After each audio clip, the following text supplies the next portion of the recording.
भारत माता की जोरात फडणवीस साहेब, तुम्हा सर्वांना भेटण्याकरता आणि या भंडारा शहराचा विकास पुढील 5 वर्ष कसा होणार आहे सांगण्याकरता इथे आलेले आहे आणि अनेक योजना तुमच्या सर्वांसाठी इथे आणलेल्या आहे. म्हणून फडणवीस साहेबांसाठी दोन्ही हात वर करून भारत माता की, भारतीय जनता पार्टीचा येणाऱ्या 2 तारखेला हू घातलेल्या भंडारा नगर परिषदेचे भारतीय जनता पार्टीचे नगर परिषदेच्या अध्यक्षाच्या उमेदवार सौ मधुराताई मदनकर, तसंच पवनी नगर परिषदेच्या, तुमसर नगर परिषदेच्या आणि साकोली नगर परिषदेचे सर्व नगर परिषदेचे उमेदवार भावनाताई भाजीपाले, देवेश्रीताई कापगाते, प्रदीप भाऊ पडोले यांच्या प्रचाराकरता आज महाराष्ट्राचे लोकप्रिय व लाडके आपल्या सर्वांचे माझे मार्गदर्शक माननीय देवेंद्र फडणवीस साहेब इथे उपस्थित झाले. मी त्यांचा भंडारा जिल्ह्यामध्ये स्वागत करतो. इथे मंचावर उपस्थित आपल्या क्षेत्राचे लोकप्रिय माजी खासदार सन्माननीय सुनीलभाऊ मेंढे, भंडारा भारतीय जनता पार्टीच्या जिल्हाध्यक्ष अशोकभाऊ गुंडाने, हेमकृष्णजी कापगाते, बाळाभाऊ काशीवार, शिवरामजी गिरीपुंजे, विलासभाऊ काटेकाय, मोहनजी सुरकर, विनोदजी बांते, प्रशांतजी खोब्रागडे, शहराचे अध्यक्ष माननीय सचिनभाऊ कुंबलकर, भावनाताई भाजीपाले, देवश्रीताई कापगाते, मधुरताई मदनकर, मयूरजी बिसेन, कल्याणी निखाडे, रामकुमारजी गजबे, आदरणीय मंच आणि माझ्या पुढे उपस्थित सर्व भंडाराच्या कानाकोपऱ्यातून आलेले सर्व या शहरातील गणमान्य नागरिक बंधू भगिनींनो मित्रांनो, आज आपल्या शहरात आपल्याला भेटण्याकरता आणि आपल्यासोबत चर्चा करण्याकरता माननीय फडणवीस साहेब इथे आले आणि फडणवीस साहेब आले तर त्यांना आपण काही ना काही मागितलं पाहिजे आपल्या शहरासाठी. आणि म्हणून आपल्याला आपल्या भंडारा शहरात जर सर्वात मोठी जर कोणती समस्या असणार तर ती आपल्या शहरातील झोपडपट्टी धारकांना मालकी हक्क पट्टे देण्याचं. बरोबर आहे, बरोबर आहे. आणि म्हणून मागील अनेक वर्षापासून ही समस्या संपूर्ण महाराष्ट्रातील झोपडपट्टी धारकांची होती. आणि म्हणून यावेळेस ज्यावेळेस 1 वर्ष आधी सरकार आली त्या फडणवीस साहेबांनी सगळ्यात पहिलं काम बावनकुळे साहेबांना सांगितलं की या झोपडपट्टी धारकांना त्यांचे मालकी हक्काचे पट्टे मिळाले पाहिजे. आणि मग एक GR काढलं. त्यामध्ये आता जे तुम्हाला जे मालकी हक्क पट्टे घेण्याकरता जे मोजणी करायला लागत होती, पैसे भरायला लागत होते, हेलपाटे मारायला लागत होते आणि इतकं कष्ट करूनही पट्टे भेटत नव्हते, आता जे GR माननीय फडणवीस साहेबांनी काढला त्यामध्ये तुम्हाला फक्त अर्जी करायची आहे, नगर परिषदमध्ये अर्जी करायची आहे, नगर परिषदच त्याची मोजणी करणार आणि तुम्हाला तुमचे पट्टे घरपोच देण्याचं काम या माध्यमातून सरकार करणार आहे. चांगला निर्णय झाला की नाही झाला? मग टाळ्या वाजवा. दुसरं, मोठ्या प्रमाणात आपल्या सगळ्या झोपडपट्टी धारकांना ज्या जागा होत्या, झोपडपट्टी बसल्या होत्या, त्या झुडपी जंगलमध्ये होत्या आणि त्या झुडपी जंगलमुळे आपल्याला पट्टे देऊ शकत नव्हते. आपला कोणता एरिया तो रुबिबियाचा, तिथे झुडपी जंगलामध्ये रुबिबियाच्या प्रभागामध्ये 2 नंबरमध्ये मोठ्या प्रमाणात झोपडपट्टी या झुडपी जंगलमध्ये होत्या. त्याचंही काढण्याचं काम माननीय फडणवीस साहेबांनी केलं. 10 वर्षापासून सातत्याने महाराष्ट्रातील शहरी भागांमध्ये झुडपी जंगलाचं जे आरक्षण आहे ते काढण्यासाठी ते सातत्याने कोर्टामध्ये लढत आहे. हायकोर्टामध्ये आपण जिंकलो, सुप्रीम कोर्टामध्ये सुरू होतं आणि 15 दिवसाआधी ती झुडपी जंगलाची केस आपण जिंकली आहे. आता शहरी भागांमध्ये जिथे वस्त्या आहे तिथे झुडपी जंगलाची जे आरक्षण आहे ते हटवण्याचं काम आणि त्या भागातील लोकांना पट्टे देण्याचं काम आपण केलेलं आहे. साहेब, आम्ही 6 महिन्यात हे सर्व पट्टे देण्याचं काम आम्ही पूर्ण करू आपल्या आशीर्वादाने. पण ज्या ज्या लोकांना पट्टे दिले त्यांना घरकुल देण्याचं काम आपल्याला करायचं आहे आणि मोठी निधी या सगळ्या झोपडपट्टी धारकांना पक्के घर झाले पाहिजे, त्यांना घरकुल मिळालं पाहिजे. म्हणून आपल्याकडनं आम्हाला अपेक्षा आहे की मोठी निधी आपण आम्हाला देणार. दुसरं, मोठ्या प्रमाणात आपल्याकडे जे घर आहेत ते महसूल प्लॉटवर आहे. दर 30-30 वर्षानंतर त्यांना ते रिन्यू करावं लागतात, त्यांना परत त्या कलेक्टरांच्या ऑफिसचे हेलपाटे खावे लागतात. या सगळ्या लोकांसाठी नवीन एक GR काढलेला आहे बावनकुळे साहेबांनी. 2% भरले की ते घर तुमच्यासाठी परमनंट, तुमच्यासाठी ते होऊन जाणार आहे, परमनंट मालकी तुमची होऊन जाणार आहे. चौथा आणि सगळ्यात महत्त्वाचा एक GR जो सिंधी समाज बांधव जे 1947 मध्ये फाळणी झाल्यानंतर पाकिस्तानवरनं आपल्याकडे आले आणि ते विस्थापित म्हणून ते इथे आपले रहिवासी होते, त्या लोकांना सुद्धा निशुल्क पट्टे देण्याचं काम राज्य सरकारने केलेलं आहे. मुंबई, नागपूर या सगळ्या भागांमध्ये ते पट्टे देण्याचं काम सुरू झालेलं आहे. गोंदियामध्ये झालेलं आहे. आपल्या इथे मला वाटतं 200-300 लोकांना पट्टे देण्यात आलेले आहे, पण संपूर्ण सिंधी समाजाला या माध्यमातून पट्टे देण्याचं काम आहे. साहेब, आमच्या इथे ज्या मूलभूत सुविधा आहे, घनकचरा व्यवस्थापनाचा असणार, स्वच्छताचा असणार, रस्त्यांचा असणार, फार बिकट परिस्थिती आहे. मागच्या 4 वर्षात या भागात प्रशासकाचा काळ होता आणि त्यामध्ये मोठ्या प्रमाणात कुठेतरी या नगर परिषदमध्ये दुर्लक्ष झाल्याचं काम या सामान्य नागरिकांच्या तक्रारी आहे. आणि आपली एक पाणी पुरवठा योजना साहेब, आपल्यामुळे आम्ही या इथे सुनील भाऊ नगराध्यक्ष असताना 60 कोटी रुपये इथे मंजूर केले. 80% काम पूर्ण झालं. 80% भागांमध्ये लोकांना पाणी भेटत आहे, पण 20% ज्या झोपडपट्ट्यांचे भाग आहे, अनेक उंच स्तरावर भाग आहे, तिथे ते काम बंद आहे. आज ठेकेदार इथनं पळून गेलेला आहे, कारण त्या प्रशासकाच्या माध्यमातून कोणी एक इकडचा नेता आहे, तो त्यांना पैशाची मागणी करतोय म्हणून तो ठेकेदार पळून गेलेला आहे. ठेकेदाराला मी 15 दिवसाआधी भेटलो की मी इथे या भागामध्ये फिरून राहिलो, लोकांच्या तक्रार, पाणीच्या समस्याची तक्रार येत आहे. त्यांनी म्हटलं की एकदा साहेब तुमचा नगराध्यक्ष बसू द्या, या भंडारा शहरामध्ये 3 महिन्याच्या आत सगळ्या प्रत्येक घरी पाणी दिल्याशिवाय मी राहणार नाही. त्यांनी काम सुरू करणार, कुठेतरी त्याला पैशाची मागणी करणार, तेही आता थांबवण्याचं काम. आता इथे मी मागे आपल्याला सुद्धा एक तक्रार केली होती. आमचे जॅकी भैया रावलानी ज्यावेळेस आमच्या पक्षात आले, त्यांनी अनेक फायली माझ्याकडे आणून दिल्या आणि मी नगर परिषदेचा भ्रष्टाचार काढला. जवळपास या नगर परिषदेमध्ये मागच्या 4 वर्षात 200 कोटीचा भ्रष्टाचार झाल्याचं मी तक्रार कलेक्टरकडे केली, आपल्याकडे केली आणि त्यामध्ये चौकशांती लक्षात आलं की हा 200 कोटीचा भ्रष्टाचार या नगर परिषदमध्ये झालेला आहे. पण त्यानंतर आपल्याला तक्रार केली, आपण या भागात या नगर परिषदच्या सीओला, या भंडारामधनं करण चव्हाणला, या भंडारामधनं हद्दपार केलं आणि तो भ्रष्टाचार खरा होता हे त्यामध्ये सिद्ध झालं. पण मला माहित नाही या भागाचे स्थानिक आमदारांना काय पोट दुखलं, ते मला शिव्याशाप देऊन राहिले, मला शिव्या देऊन राहिले, इंटरव्ह्यू माझ्या विरोधात देऊन राहिले.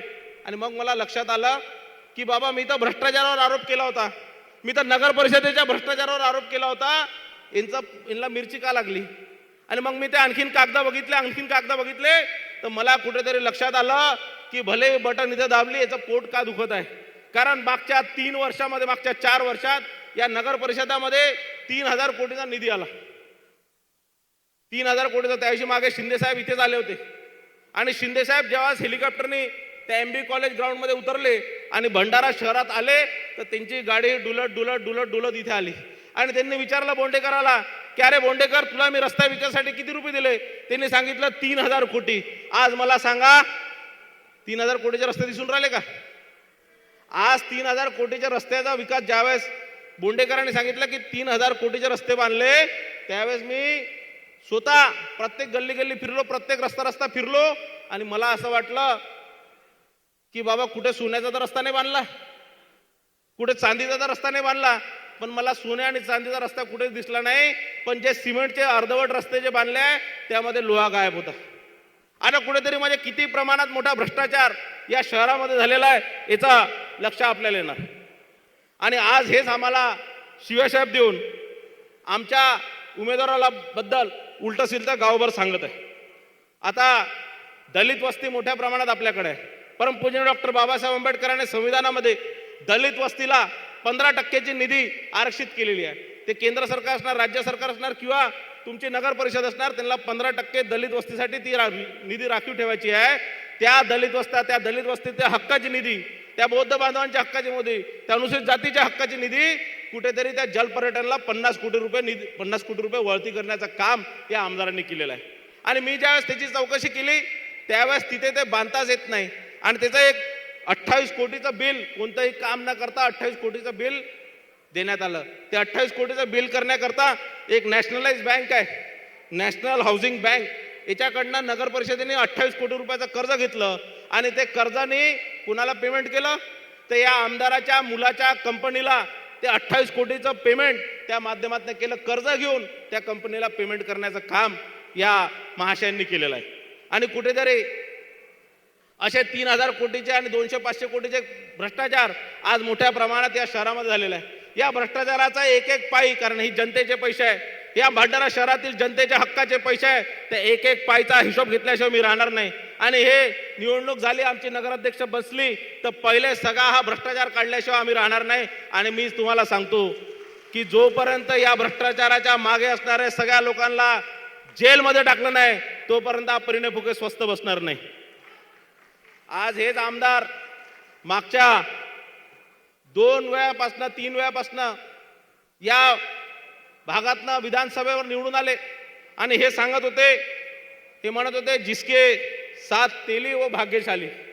आणि ज्यावेळेस नगर परिषदमध्ये, कारण हे नेहमी बहुजन समाजाच्या मतांवर निवडून आले, तेली माळी कुणबी कलार या सगळ्यांच्या मतावर निवडून आले, या बहुजन समाजाच्या मतावर निवडून आले. आणि ज्यावेळेस या बहुजन समाजाचे उपकार परतफेड करण्याची वेळ आली त्यावेळेस यांनी आपल्या बायकोला पुढे केलं. म्हणजे विधानसभेचा कामांचा माल अंदर आणि नगर परिषदेचा माल अंदर करण्याचं काम या माध्यमातून केले. आणि यांनी एका इंटरव्ह्यूमध्ये त्यांनी सांगितलं, आमच्या मधुराताईबद्दल ते बोलले, एका सज्जनबाईबद्दल ते बोलले की ही बाई, या बाईबद्दल बोलले की तुम्ही नगर परिषदेची चाबी भाजपच्या उमेदवार बंदर के हात में हीरा मत दो. अरे बंदर कोण आहे? जो भ्रष्टाचार करून आला, जो ज्याने आमचे रस्ते खाल्ले, ज्याने आमचे संडास खाल्ले, ज्याने आमचे घर खाल्ले, तो भ्रष्टाचारी, तो बंदर. आणि तो आज आमच्या ताईवर आरोप करताय. आणि ताईंच्या बद्दल मी मागे ताईच्या प्रभागामध्ये फिरलो. आमच्या मधुराताई 10 वर्षापासून नगरसेवक प्रभाग क्रमांक 6 मध्ये, आणि सातत्याने 10 वर्षापासून ते सातत्याने या नगर परिषदमध्ये काम करतात. त्यांच्या क्षेत्रामध्ये विकास करतात, रस्त्याचा विकास असणार, घरकुल असणार, जवळपास 400 पट्टे ताईने दिले. आणि हे करत असताना त्याच्या पहिले 10 वर्ष आमचे बंधू मिलिंद भाऊ मदनकर, आमच्या ताईंचे मिस्टर, ते तिथे नगरसेवक होते. 20 वर्षापासून सातत्याने त्या भागाचा विकास करण्याचं काम या दोघंही नवरा बायकोने केलेलं आहे. या दोघंही नवरा बायको लोकांसाठी 24 तास, लोकांच्या समस्यांसाठी 24 तास उपलब्ध असतात. सकाळी 9 ते रात्री 9 कधीही तुम्ही फोन करा, कोणतंही काम सांगा, आमच्या ताई तिथे हजर राहून ते काम करतात. सकाळी 9 ते रात्री 9 आणि रात्री 9 ते सकाळी 9 पर्यंत आमचे मिलिंदभाऊ मदनकर 24 तास आपल्यासाठी हे दोघं उपलब्ध राहतात. रात्री 9 ते सकाळी 9 पर्यंत हे आपलं कोणतं संकटाचा वेळ असली, आपलं कोणतं हॉस्पिटलचं काम असलं, कोणतं पोलीस स्टेशनचं काम असलं, कोणतं भांडणतंट्याचं काम असलं, हे सोडवण्याचं काम करतात. म्हणजे एक मत तुम्ही नगराध्यक्षाला दिला की तुम्हाला 2-2 सेवक या माध्यमातून मिळणार आणि एक 24/7 काम करणारे लोक तुम्हाला मिळणार. या भंडारा आणि आणखीन ज्या बोंडेकरांबद्दल मी बोललो, ते काँग्रेसच्या ज्या उमेदवार आहे त्यांचे जे पती आहे ते बोंडेकरचे मावस भाऊ आहे. बोंडेकरचे मावस भाऊ आहे ना, चोर मोसेरबाई हा पोलीस विभागातला कॉन्स्टेबल आहे. आणि याने ज्यावेळेस महाविकास आघाडीची सरकार होती त्यावेळेस या भंडारातला वजे हा होता. आणि हा सातत्याने इथे पैसे इतके गोळा केले की 5 कोटीचं घर बांधलं आणि आज इलेक्शनमध्ये 10 कोटी रुपये खर्च करतो असं म्हणून राहिला. कुठेतरी यांची जागा दाखवण्याची वेळ आलेली आहे. आणि कुठे जर आपण चुकीने पंजाची बटन दाबली, आपण म्हटलं इंदिराबाईचा पंजा आणि पंजाची बटन दाबली, आमचे दादा परदादा पंजाला वोट करत होते असं जर म्हटलं आणि चुकीने तर पंजाब निवडून आला, तर इकडे हा भंडारा शहर 10 वर्ष मागे झाल्याशिवाय राहणार नाही. आणि म्हणून कुठेतरी आता यावेळेस आपल्याला लक्ष देऊन, यावेळेस आपल्याला ताकदीने इथे या शहराचा विकास करायचा आहे. आता या बोंडेकर मला आरोप करतात की परिणे फुकेने कोणता विकास काम नाही केला. अरे जो समृद्धी एक्सप्रेस हायवे, जो नागपूर आणि विदर्भाची समृद्धी माननीय फडणवीस साहेबांच्या संकल्पनेने आला, तो समृद्धी एक्सप्रेस मुंबई जी आर्थिक राजधानी आहे देशाची, त्या आर्थिक राजधानीपासून नागपूर सोबत जोडण्याचं काम केलं. 7 तासात आता मुंबईपासून नागपूरला येता येतं, नागपूरपासून मुंबईला जाता येतं. तो रोड ज्यावेळेस मंजूर झाला त्यावेळेस मी स्वतः अनेक वेळा त्या संदर्भातला माननीय फडणवीस साहेबांना विनंती केली की तो आमच्या भंडारा गोंदियासोबत जोडला गेला पाहिजे, आमचा भंडारा गोंदिया कुठेतरी मागे नाही राहिला पाहिजे. आणि ते जोडण्याचं काम माननीय फडणवीस साहेबांनी केलं, मी त्यांचा आभार मानतो. आता आपल्या इथचा आपला भंडारा गोंदियाचा कच्चा माल असणार, आपल्या शेतीचा धान असणार, तांदूळ असणार, आपली मासोळी असणार, आपलं दूध असणार, आपले फळं असणार, आपले भाज्या असणार, हे आता नागपूरच्या बाजारपेठेत दुप्पट तिप्पट भावात विकल्या जाणार. तर आपल्याला वाटलं तर आपण मुंबईपर्यंतही ते विकू शकतो, आणखीन 4पट भावाने आपण आपला माल विकू शकतो. हेही काम त्यांनी केलं. गडचिरोलीमध्ये मोठ्या प्रमाणात आता हा जो समृद्धी एक्सप्रेस हायवे आहे हा नागपूरपासून भंडारात शहापूरला येणार आहे. आणि शहापूरमधनं एक रस्ता भंडारा मार्गे तिथे गोंदियाला जाणार आहे आणि दुसरा रस्ता पवनी मार्गे, लाखांदूर मार्गे गडचिरोलीला जाणार आहे. आणि या दोन्ही रस्त्यांच्या माध्यमातून मोठ्या प्रमाणात समृद्धी आपल्या शहरात, आपल्या जिल्ह्यात येणार आहे. आता फडणवीस साहेबांना एकच विनंती आहे, साहेब आमच्या इथे सगळ्यात मोठी जर समस्या कोणती असणार तर येथील बेरोजगार युवक मोठ्या संख्येने बेरोजगार आहे. इथे कोणताही उद्योगधंदा नाही आहे. आणि म्हणून आपण गडचिरोलीमध्ये जवळपास 3 लाख कोटीचा आता मोठ्या प्रमाणात स्टील प्लांट येणार आहे. जिंदलचा असणार, लॉयड्सचा असणार, टाटाचा असणार, या सगळ्या मोठ्या स्टील प्लांट आता गडचिरोलीमध्ये येत आहे. त्यामध्ये आपण ज्याप्रमाणे गडचिरोली चंद्रपूरच्या युवकांना प्राधान्य देणार आहे रोजगारमध्ये, ज्याप्रमाणे नोकऱ्यांमध्ये आपण त्या लोकांना प्राधान्य देणार आहे, आता समृद्धी एक्सप्रेस झाल्यावर आपला भंडाराचा मुलगा अर्ध्या तासात गडचिरोलीला जाऊ शकणार, नागपूरला अर्ध्या तासात जाऊ शकणार, तर गडचिरोलीमध्ये आपण भंडारा आणि गोंदिया जिल्ह्यासाठी साहेब तितकेच टक्के आरक्षण ठेवून किमान 20% आमच्या जिल्ह्यासाठी, आमच्या जिल्ह्याच्या युवकांसाठी जागा राखीव ठेवून आमच्या इथे रोजगार देण्याचं काम आपण कराल, हीच विनंती करतो. धन्यवाद. जय हिंद, जय महाराष्ट्र, जय भीम.